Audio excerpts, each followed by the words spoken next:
Andrew Marr interviewed the chef and restaurateur Tom Kerridge and asked him about Brexit and also about taxation and his support of the Labour Party.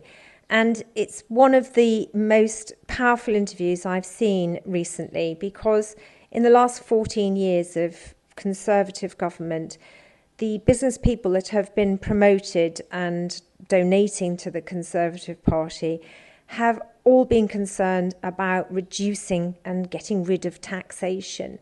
And so many people don't seem to understand that that is an offensive on our public services and way of life. And the most interesting thing about Tom Kerridge's interview is that he explains this so clearly, and he absolutely chimes with my values as a social democrat. I don't know if you got a chance to catch up with that rather embarrassing to watch debate last night, difficult to watch in some respects. I noticed that the word Brexit didn't appear at all. Were you surprised by that? Well, I am. And again, like you, not surprised, because I think it's one of those, it's the word and it's the subject that nobody and no party really wants to touch on. Because I think if the Labour Party were to say, yes, we want to rejoin the EU, it gives them, it opens them up to a whole can of worms pre-election.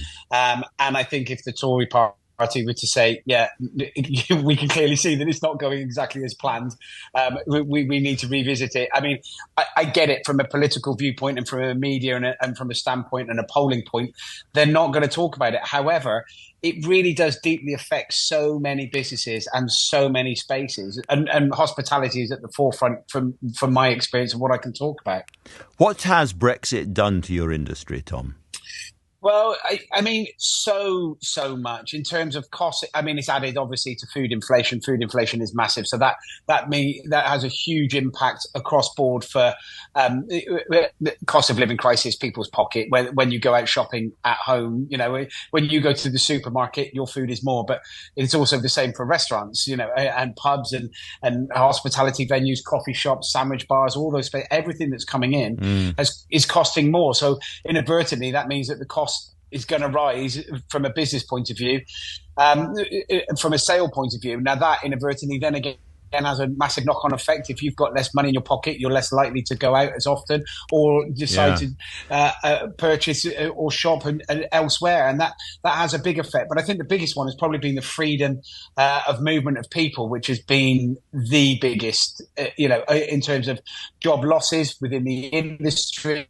And then in terms of there's a huge amount of vacancies within hospitality that need filling. And what about these new border checks that are coming in right at the moment, this new so-called smart or intelligent border with all the new checks? Is that something that the industry talks about and worries about? I think that hits into the supply chain a lot more. And it's something that I think there has been a lot of problems regarding red tape. There has been a lot of issues for import as well as export as well. Just bear in mind, a lot of our produce is absolutely world class. And we do, the survival of fisheries and agriculture, a lot of it is export as well, which proves to be a big, big problem extending to the EU. I think the biggest problem that we have had is that trade deals that we've had with foreign countries that are outside of Europe, so that then undermine British farming. We left the EU, sold that we could improve the standards of British farming by leaving the EU. We can improve the standards of British farming within the EU. It doesn't really matter. But what it does do is improving standards, increasing costs, and then you undermine those costs by going with cheaper trade deals with places like India or Australia, where food is then coming in that is a much poorer quality. So it undoes all the hard work that you're trying to do to improve British standards. So, Tom, obvious question. You're really upset about the effects of Brexit. Labour refused to talk about Brexit and apparently are not going to do much about it afterwards. Why do you therefore sign the letter endorsing Labour? That becomes much more about workforce. That becomes about my team of people. I firmly believe that, I find myself in a very fortunate position to be the leader of, 6 restaurants and festival businesses, and have been at the forefront and at the brunt of, what's happened regarding Brexit and the pandemic and an understanding. However, all businesses are built on people. They're built on a workforce. They're built on a team that collectively work together. And if that team of people are unhappy and they're unhappy in their situation, their rent is too high, they can't buy a house, the education system around them isn't right, there is transportation, they can't get to work. There's a transportation system that's really poor. They can't travel up and down the country. They can't move. And above all else, there's an NHS, which means that they can't, on their days off, go and visit a doctor or have, appointments regarding whether, any form of treatment or any understanding of what's moving forward. It's the fundamental basics that are wrong. And so, from my point of view, it's a case of we need to readjust that. In my view, there isn't a single thing of the basics that work correctly in this country. And and I know that requires investment. How upset would you be if you voted Labour, you got a Labour government, and then they said, look, the books are even worse than we thought, we're going to have to raise taxes slightly on you, Tom Kerridge? On me personally, I would completely understand that, and I would be happy for that. I mean, I am in the higher earner tax bracket, and I'm very happy to pay a higher tax. But there's no point. If you can afford it, you pay more. The world is a much better place where everybody has an opportunity to grow.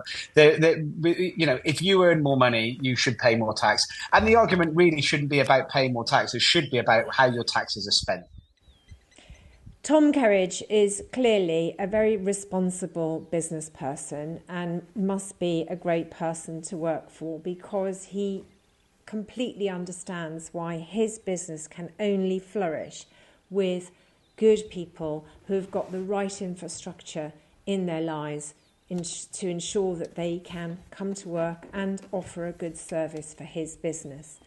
And we need more people like Tom Kerridge who promote this, who don't mind paying more money, more tax, to ensure that the country functions and has a healthy approach to that, rather than the Brexit backers like James Dyson, who removed his business from this country so he could save tax and save money for himself, even though he's got more than enough.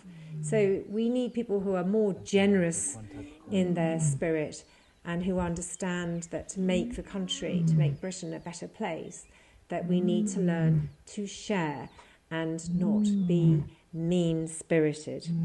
Anyway, hope you enjoyed this video. If you haven't subscribed, please subscribe and comment below. Let me know what you think.